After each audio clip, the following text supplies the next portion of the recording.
Welcome to Still In It, a 5-MeO DMT Journeys podcast, where I talk to real people about their 5-MeO experience.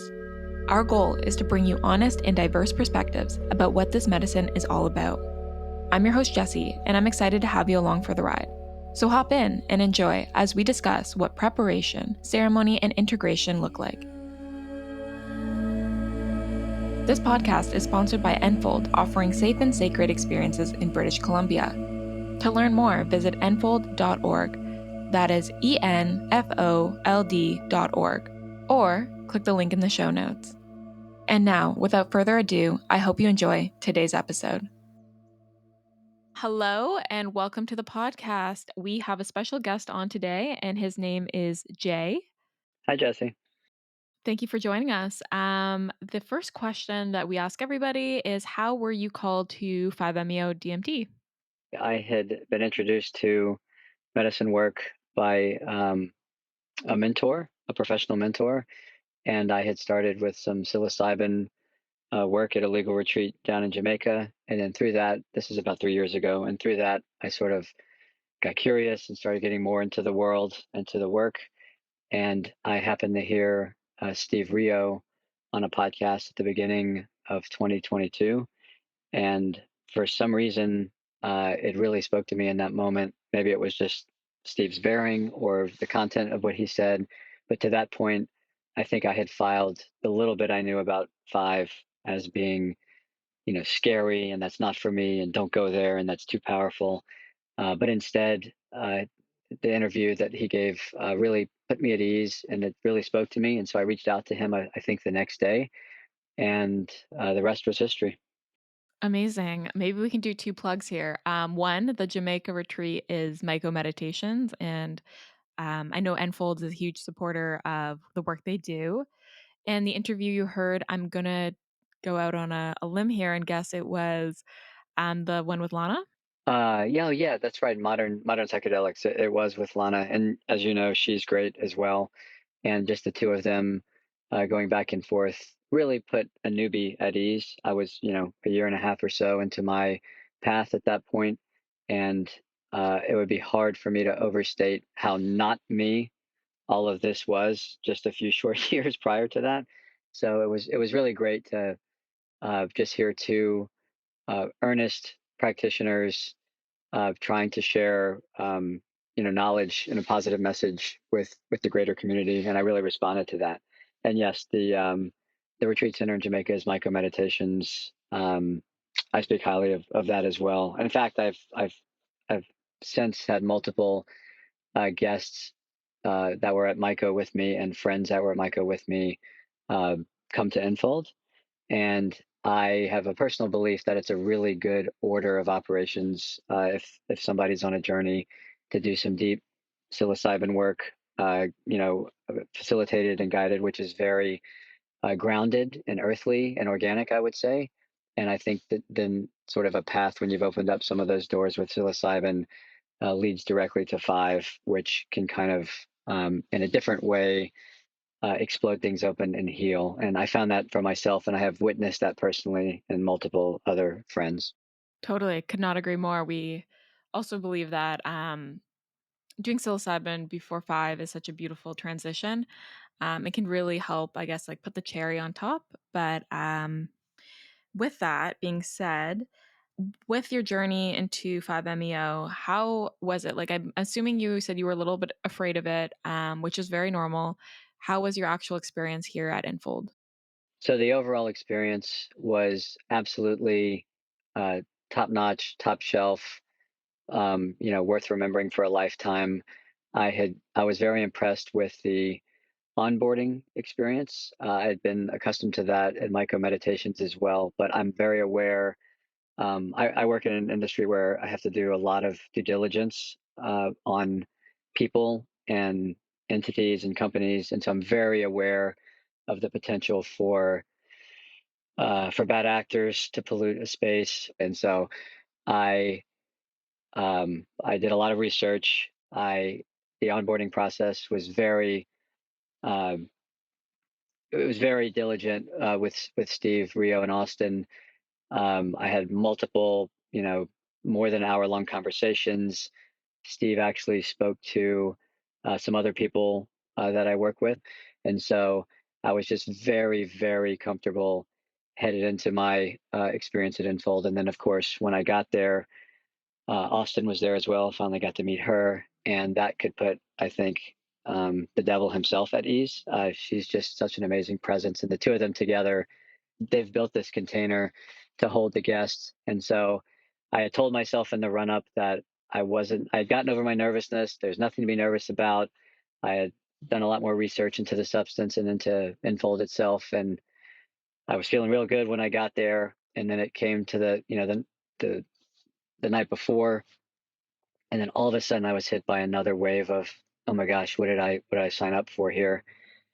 But I was able to push through that and get it going. And the medicine day itself ended up being quite an experience. And I have been twice, most recently just several months ago.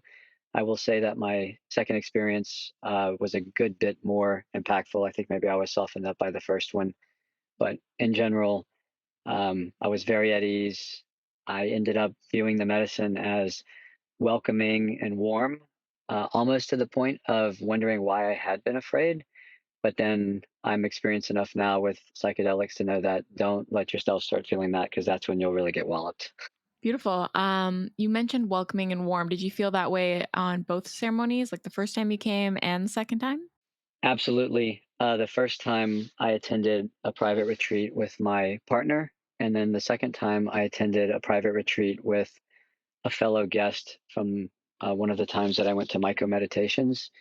And both of those times, we knew it was going to be a very intimate circle, as Steve and Austin call it quite formally. You know, the circle is opened and it's a very intimate 2 or 3 days in there.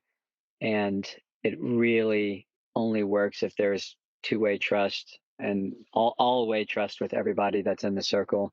And I don't endorse these things lightly. I don't say these things lightly, but it really would be hard to overstate how well curated the entire thing is. And what I experienced was um, being with family in their home, and it's as you know, it's literally um, in their home, and that's how it feels, and that's how I was open to accepting it, and certainly that's how they're open to giving. Yeah, it's very unique, eh? The type of retreat that they have set up where it is like out of their home. And in that, it almost gives your nervous system and yourself a little bit of a calming sense because I think anytime you do psychedelics, and maybe correct me if I'm wrong, but regardless if it's psilocybin, 5-MeO, DMT, LSD, there is a bit of fear, and it's that needed container to make you feel like you can fully be vulnerable with the two facilitators or whoever might be present during your ceremony. Do you want to speak a little bit more about like how 5-MeO might feel like physically and even emotionally if you want as you're taking the medicine? And I believe you took it through a vaporization, right?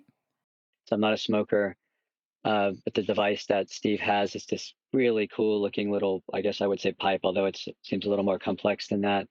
And it's very easy on the lungs. You basically don't feel it at all. So I thought that was helpful. I was kind of worried it was going to be some kind of like sketchy, snorting or smoking with it, but it feels like you said more like a vapor than actual smoke. And for anyone that's done psilocybin, it can take a long time to come on for the user to come up. And so I'm here to tell people that that's not in the cards for 5-MeO. With 5-MeO, you will come up and it will be fast. It's still astonishing to me that experience. And sometimes I actually lay on my bed and sort of like go through the dosing cadence to see if it gives me a little bit of a reactivation. But it's pretty amazing. I mean, they have this beautiful palette laid out for you, so you're going to be lying down comfortably while you're under the influence of the medicine. They serve it to you together while you're sitting up. You do some breaths together, and then when you get to the bottom of one of the breaths, Steve strikes up he strikes up the vapor, and then he goes to a cadence with you where you're sipping the medicine, and then you take a final big inhale, hold it in, and when you do that, they start with a 10 count, They don't ask your mouth is full of the vapor, so they don't ask you to count with them, but they start counting down from 10. And just even sitting here now, I get chills because I'm still amazed at every time I've done it, and both times I went, I think I took 5 doses. Every time by the 7 count, so 10, 9, 8, 7, I'm already pixelating around the edge of my field of vision.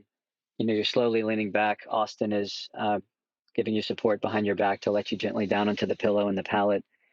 And I don't think I've ever made it past 3. And when you do that exhale, I describe it as just falling into pillowy nothingness and everythingness. You're just kind of poof, just gone.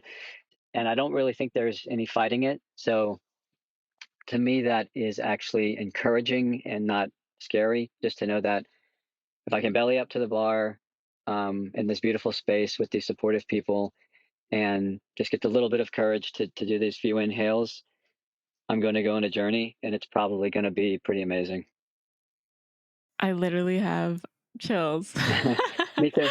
That was such a beautiful way to explain it. I know, it's incredible how fast acting 5-MeO is, and you're right, there is really no, sense technically in trying to fight it. It just takes over, and it's the act of surrender. So I would also add a part of this is the music. So maybe people know, maybe they don't. Steve Rio is a pretty accomplished musician, and so he's put a lot of time into recording original music to accompany the journeys that the guests take. They seem to have developed the skill where they're very aware of where the guest is likely to be in their 10 to 20 minute experience, and so that can be a big part of it. It can really add to things. It can really put one at ease and really super cool. I didn't even know this was going to happen. Um, since it's all done electronically, the playlist that he's made in real time while your experiences are going on are recorded. And so at the end of the retreat, he'll just send you a Spotify playlist with your name on it, and it'll have the exact order of what you lived through during your experiences. And so I found, especially in the early days, uh, coming out of my retreats, that if I listen to the playlist, especially in the wee hours, kind of 2 or 3 in the morning where you're just laying in bed awake in the dark, if I put that on, it would kind of mini transport me back to the trip space. I thought that was really, really cool. It kind of has faded over time, but I hold my playlist near and dear to my heart, and I also play them sometimes as background music when I'm working or if I'm doing yoga or something. But just another huge value and like rounded edge to the experience that is just so thoughtful, and I just not seeing that in almost any other interaction I have with people in any other walk of life. It's just so thoughtful. It's true, they have really parsed out a lot of details that we often don't realize are so impactful to the journey. Um, and such a good call out about the music. Music is such a big topic regarding psychedelic journeys in general. So thank you for bringing that up. And that also brings us into integration. Um, how was integration for you? I know integration is like constantly ongoing, and you're probably actually somewhat in the midst of it given your recent journey. Um, did you find it challenging? You can speak to both your first and your second journey.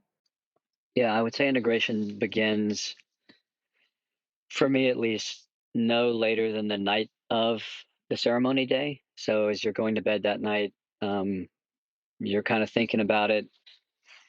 You're probably discouraged from thinking too much. So I've tried to do that, but it's you're in there. It's quiet. It's dark. You've just been through you know possibly the biggest experience of your life. So it's hard not to concentrate on it. So the integration starts right there. Um, I think I found that the integration came possibly stronger in later months. One thing that I think is important to call out about 5 is, unlike psilocybin, maybe unlike LSD, um, it's just a very somatic medicine. So with LSD and with psilocybin, I have found, and I know a lot of people have found, it can be very narrative. It can be very visual. It can include elements of what I'll call the quote unquote, real world or consensus reality. So you might have a trip where you see your mother or you see the forest or something like that. And at least for me, and I understand for a lot of people, five is just it's much more somatic and elemental than that. And so yes, you have quote unquote visuals, but they might just be formless, just pure visual sensation, almost like a precognitive thing.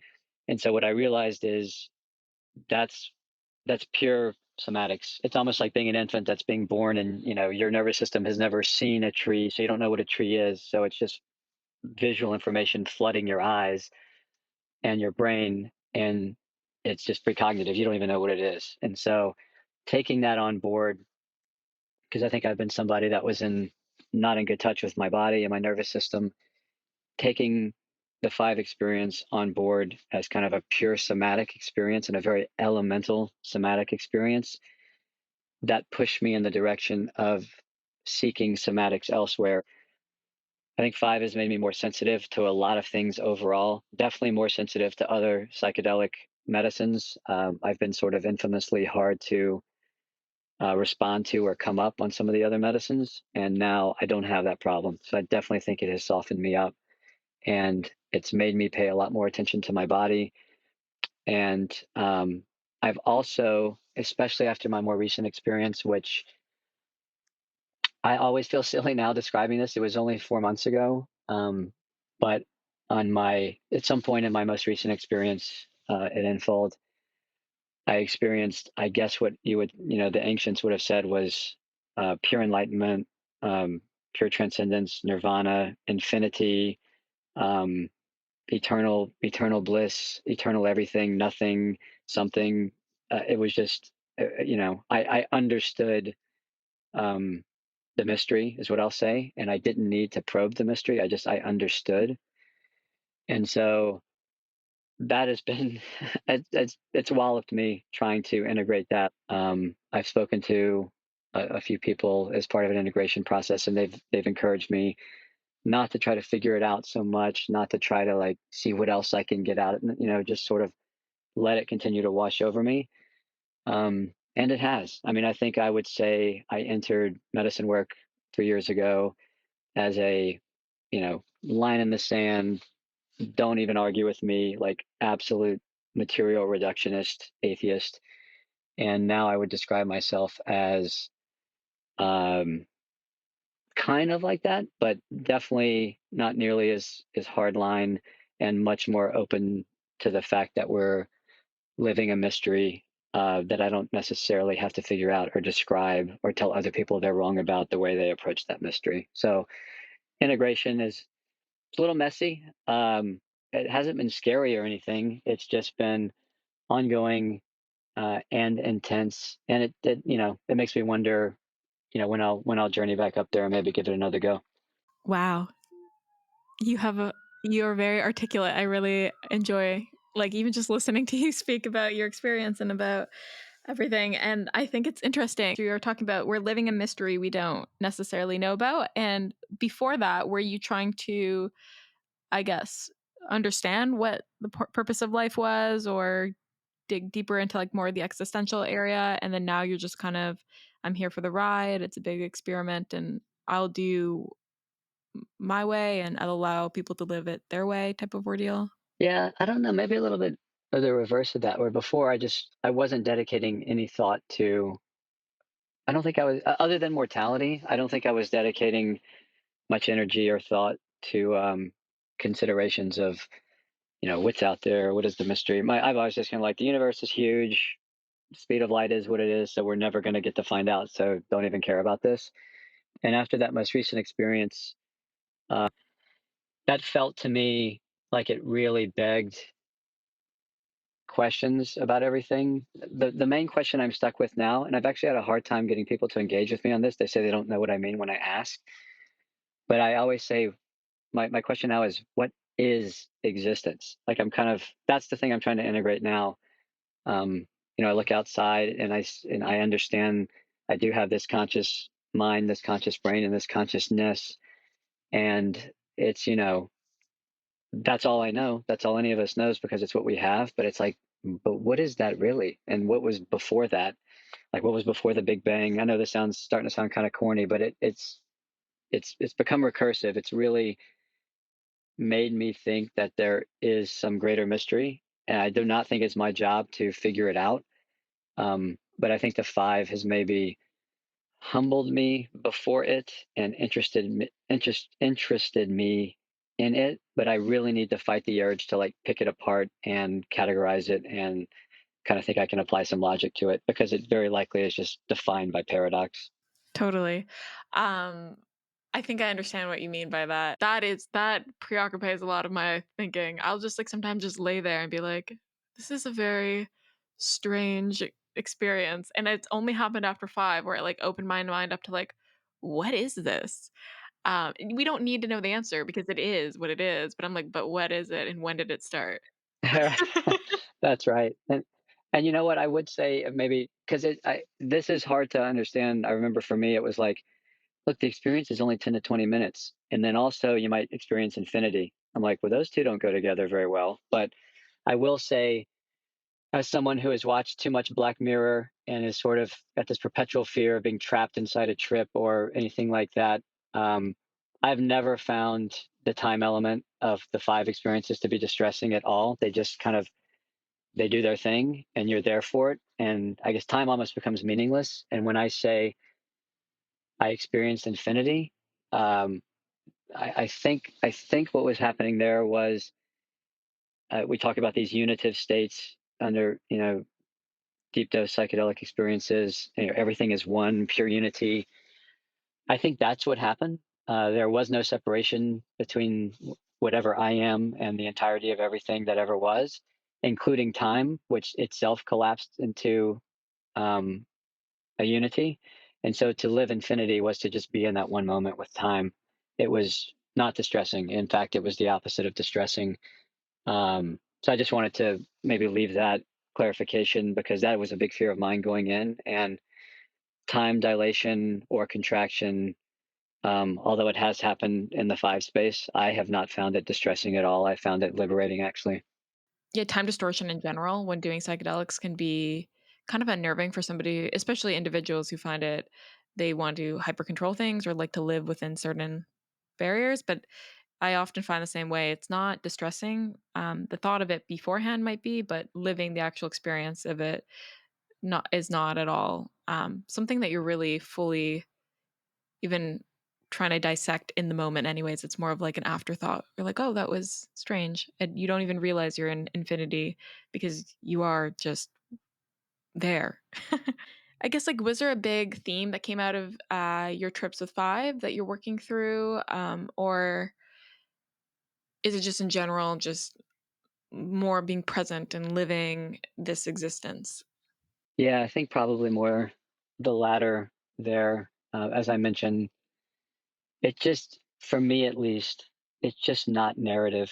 It's purely experiential, and I imagine even some of it is non-experiential. For me, there's no people, there's no entities, there's no story. The visuals are just pure visual. Like I said, they're formless, and so it's hard for me to think of themes. Direct themes if there's a lack of narrative aspect like that. So it's more like you said. It's just about like your body. Your body is what you have, but that's also part of everything and the entirety of everything.